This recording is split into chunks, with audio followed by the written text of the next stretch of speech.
4 కోట్ల ప్రజల ఆకాంక్ష, 60 సంవత్సరాల పోరాటం, వీటన్నింటినీ గుర్తుపెట్టుకొని మరి తెలంగాణ ప్రజల ఆకాంక్ష, ఆత్మగౌరవాన్ని గుండెల్లో పెట్టుకొని తల్లి సోనియా గాంధీ గారు మనకు ఈరోజు తెలంగాణను ప్రకటించిన సందర్భంగా వారి బర్త్డే కూడా ఈరోజే ఉండడం మనందరికి కూడా చాలా సంతోషం. వారికి సందర్భంగా పుట్టినరోజు శుభాకాంక్షలను కూడా తెలియజేస్తా ఉన్నాను అధ్యక్ష. ఈరోజు జరుగుతున్నటువంటి విగ్రహావిష్కరణ కార్యక్రమాన్ని ఆయా పార్టీలు వాళ్ళ సొంత ఎజెండాను ఈ విగ్రహం చుట్టూ, ఈ తల్లి విగ్రహం చుట్టూ రాజకీయాన్ని చేస్తున్నటువంటి పరిస్థితి మనం చూస్తూ ఉన్నాం. ఈనాడు పెడుతున్నటువంటి తల్లి తెలంగాణ విగ్రహంలో మరి తెలంగాణ ప్రజల అస్తిత్వము, ఆత్మగౌరవం, పోరాటము, శ్రమైక జీవన మరి రూపము, ఆశీర్వాదం, తల్లి యొక్క బ్లెస్సింగ్స్ ఇవన్నీ కలగలిసినటువంటి నిండు రూపము తెలంగాణ తల్లి రూపము ఈరోజు మనం ఆవిష్కరించుకోవడం కూడా చాలా సంతోషం అధ్యక్ష. ఇందాక బీజేపీ వాళ్ళు కానీ బయట బీఆర్ఎస్ వాళ్ళు కానీ మాట్లాడుతున్నది తెలంగాణ తల్లి విగ్రహాన్ని మారుస్తున్నారని. అయ్యా, ఇప్పటి వరకు అధికారికంగా 10 సంవత్సరాల కాలం నుంచి మరి ఎక్కడైనా అధికారికంగా తెలంగాణ తల్లి విగ్రహాన్ని ఆవిష్కరింపచేసిర్రా? కేవలం వాళ్ళ పార్టీ రూపాలు, వాళ్ళ జెండా రూపము, మరి కేటీఆర్ చెల్లికి దేవతా విగ్రహ రూపాన్ని ఇచ్చుకుంటే ఎట్లా ఉంటుందో ఆ రకమైనటువంటి విగ్రహాలను వాళ్ళు పెట్టుకొని దాన్ని తెలంగాణ తల్లిగా వాళ్ళు ఇన్ని రోజులు ప్రజల మీద రుద్దిండ్రు. కానీ ఈరోజు మనము పెట్టుకునేది సాటి తల్లులు, చెల్లెలు, అమ్మలు ఎట్లా ఉంటారో, తెలంగాణ బిడ్డల యొక్క అస్తిత్వం ఎట్లా ఉంటుంది అనే రూపాన్ని మనం ఈరోజు ఇచ్చుకోవడం జరుగుతూ ఉంది.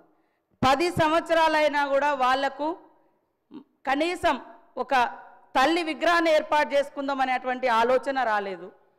కనీసం మరి నిండు గుండెల నిండా పాడుకునేటువంటి జయ జయ తెలంగాణను ఒక రాష్ట్రీయ గీతంగా ఏర్పాటు చేసుకుందాం అనేటువంటి ఆలోచన వాళ్ళకు రాలేదు. ఈరోజు అవి మనం చేస్తూ ఉంటే మాత్రం అడ్డుకుంటా ఉన్నారు.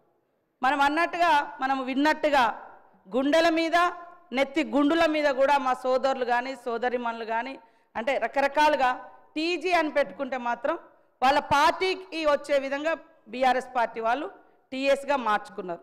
మరి తెలంగాణ ఉద్యమంలో టీజీ అని పెట్టుకున్నది వాళ్ళ అధికారానికి రాగానే వెంటనే టీఎస్గా మార్చుకున్నప్పుడు మా సోదరులు ఎవరు కూడా మరి వాళ్ళే అధికారంలో ఉన్నారు, కేంద్రంలో ఇక్కడ కూడా ఉన్నారు, బీజేపీ వాళ్ళు కనీసం మాట్లాడలేకపోయారు. ఈరోజు ప్రజల ఆకాంక్షను ఆవిష్కరింపజేసే విధంగా జరుగుతున్న దాన్ని మాత్రము రాజకీయం చేస్తున్నారు.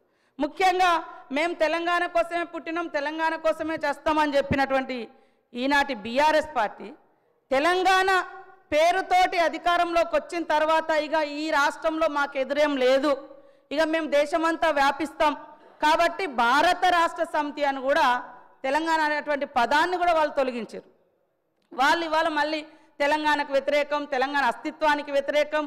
అయ్యా, వేరే వాళ్ళు పాట రాస్తే మీరు రాష్ట్రీయ గీతంగా మనసు ఒప్పలేదు పెట్టడానికి. కనీసం ఒక్కరోజు కూడా స్కూళ్ళల్లో, బళ్ళల్లో, గుళ్ళల్లో ఎక్కడ కూడా ఆ యొక్క గీతాన్ని మీరు వినడానికి కూడా ఇష్టపడలేదు. ఈరోజు మా అందరికి గర్వంగా కూడా ఉంది. ఎక్కడ వెళ్ళినా కూడా ఫస్ట్ జయ జయ తెలంగాణ అని ఒక దళిత బిడ్డ రాసినటువంటి పాటను మేమందరం కూడా వింటుంటే నిజంగా మనసు పులకరిస్తూ ఉంది. అదేవిధంగా ఇక్కడ చూస్తున్నటువంటి ప్రతిరూపం తల్లి విగ్రహాన్ని కూడా చూస్తుంటే మమ్మల్ని మేము చూసుకున్నట్టుగా, మా అక్క చెల్లెలను చూసుకున్నట్టుగా, మా తల్లులను చూసినట్టుగా మాకు అనిపిస్తూ ఉంది.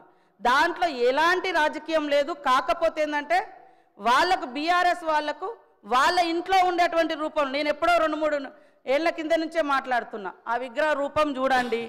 ఎవరైనా శ్రమైక జీవనం ఉందా? మీరు తెలంగాణ తల్లి విగ్రహం పెట్టండి, కానీ దేవత రూపం ఇచ్చి ఇవాళ కొంతమంది ధనము ధాన్యంతో ఉండొచ్చు, కానీ తెలంగాణ సమాజం అట్లా లేదు. ఇందాక మా సోదరుడు వీరేశం గారు అన్నట్టుగా తెలంగాణ బిడ్డలు మట్టి బిడ్డలే కానీ ఎట్టి బిడ్డలు కాదు, గట్టి బిడ్డలు. ఆ గట్టితనాన్ని, ఆ శ్రామిక తత్వాన్ని, పంటను, అదేవిధంగా కష్టాన్ని కూడా అందులో చూపించినటువంటి మరి ప్రతిరూపంగా మనం చూస్తూ ఉన్నాం. అదేవిధంగా మరి ఇందాక మా సోదరులు కూడా నా పేరు చెప్పడం జరిగింది. నేను ఇచ్చేది అధికారికంగా జిల్లా కలెక్టర్లకు ఎన్ఆర్ఈ చేసేస్తే వాళ్ళకి ఇస్తున్నాం, లేదా ఏమైనా గతంలో ఎక్కువ ఇచ్చిన కాడ కొద్దిగా తక్కువ ఇచ్చి ఇస్తున్నాం. ఎందుకంటే ఆల్రెడీ ఎక్కువ డబ్బులు వాళ్ళకు పోయిన కాడ కాన్స్టిట్యున్సీకే ఇస్తున్నాం, కానీ వేరే రూపంలో లేదు. అదేవిధంగా ఇందాక మా వాళ్ళు మాట్లాడుతున్నారు, మా బీజేపీ సోదరులు, మరి సోనియా గాంధీ గారిని మోడీ గారు తెలంగాణ ఎట్లా ఇచ్చినావు, తల్లిని చంపి నువ్వు బిడ్డనిచ్చినావు అని నిండు సభలో అవమానించిరు. ఆ రోజు కనీసం ఎవరు మీరు అది కాదు అని తెలంగాణ నుంచి మరి బీజేపీ నాయకులు కానీ బీఆర్ఎస్ నాయకులు కానీ దానికి ఆ యొక్క విధానాలకు వ్యతిరేకంగా మాట్లాడలేకపోయారు. కాబట్టి మేము ఎక్కడున్నా మేము పోరాటంలోనే ఉన్నాము.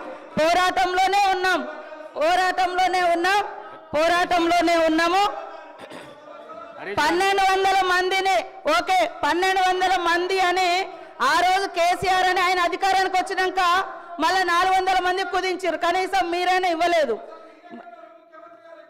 ఎక్కడ ఉన్నామనేది అంటే మేము ఎక్కడున్నాం, ప్రజలలో ఉన్నాం, పోరాటంలో ఉన్నాం. తెలంగాణ ఉద్యమంలో నేను కూడా జైలు వేసిన 7 రోజులు ములుగు కేంద్రంగా నిరాహార దీక్ష కూడా చేసినాం.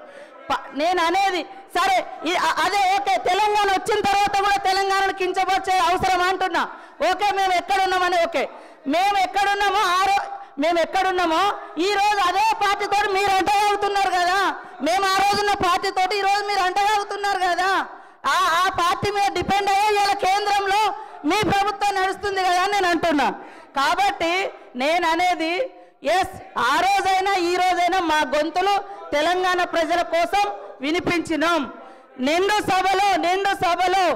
నిండు సభలో సోనియమ్మను పట్టుకొని కాంగ్రెస్ను పట్టుకొని మీరు తల్లిని చంపి తెలంగాణ ఇచ్చింది ఇది కరెక్ట్ కాదన్నప్పుడు ఇవాళ ఏం మాట్లాడుతున్నారు, ఈరోజు ఏం మాట్లాడుతున్నారు? కాబట్టి ఇవాళ రాజకీయాలలో వేరే రక కేంద్రంలో పార్లమెంటు వేదికగా మాట్లాడితే మీరు ఎందుకు మాట్లాడలేదు? పార్లమెంటు వేదికగా 10 ఏళ్లలో జాతీయ గీతం రాష్ట్రీయ గీతం రాకుండా మీరు ఎందుకు మాట్లాడలేదు? కాబట్టి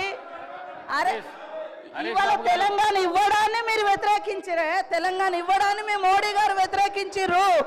తెలంగాణ ఇవ్వడాన్ని మీ మోడీ గారు వ్యతిరేకించారు. కాబట్టి అధ్యక్ష